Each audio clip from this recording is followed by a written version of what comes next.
ये उपस्थित यहाँ पे हमारे शिक्षित हैं और आयोजन को संचालित करने वाले हमारे सिक्लाइन का स्टाफ।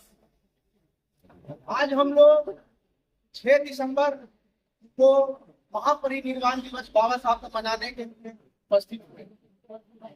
दोस्तों, ये महापरिनिर्वाण दिवस आखिर है क्या? आज के दिन ही 6 दिसंबर 1956 ईस्वी को हमारे बाबा साहब भीमराव अम्बेडकर, जिन्हें पूरी दुनिया में लोग बाबा साहब के नाम से, प्यार से लोग बाबा साहब के नाम से जानते हैं। ऐसे तो डॉक्टर भीमराव अम्बेडकर लोग जानते हैं, लेकिन पूरी दुनिया में, दुनिया का कोई भी ऐसा देश नहीं है जहां बाबा साहब को लोग नहीं जानते होंगे। तो 6 दिसंबर 1956 ईस्वी को इनका निधन हुआ था और उसी के लिए हम लोग आज के दिन को, इतिहास में उनके जो अनुयायी थे, वो आज के दिन को महापरिनिर्वाण दिवस मनाते हैं। उनकी मृत्यु दिल्ली में हुआ था, लेकिन इनकी जो समाधि में बनाया गया वो दादर में बनाया गया, जिसे आप भी चैत्य भूमि के नाम से जानते हैं।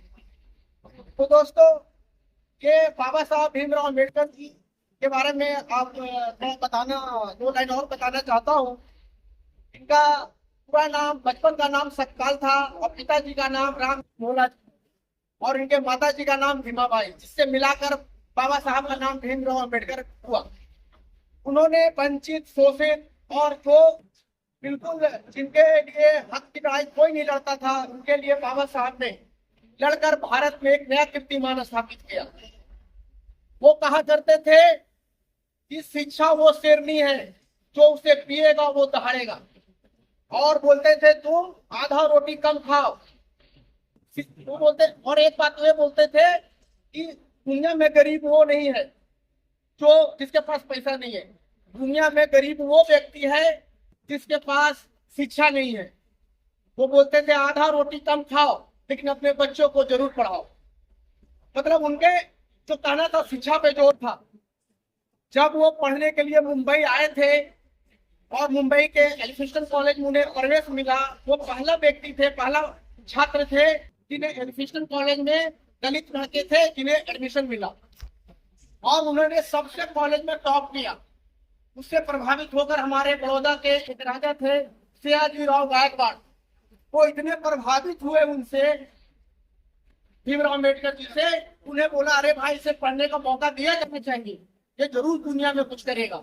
और सच साबित हुआ। उन्होंने अपने पैसे से सयाजीराव गायकवाड़ जी ने उन्हें पढ़ने के लिए अमेरिका के कोलंबिया यूनिवर्सिटी में भेजा, और जब लौट के उन्होंने वहां से अमेरिका से आए तो राव जी गायकवाड़ ने अपने लेजिस्लेटिव असेंबली में उनको जगह दिया, और दोनों मिलकर वंचित, शोषित और गरीब जो भी थे, जिन्हें कोई हक नहीं दिया जा रहा था, उनके लिए उन्होंने भरपूर कोशिश किया।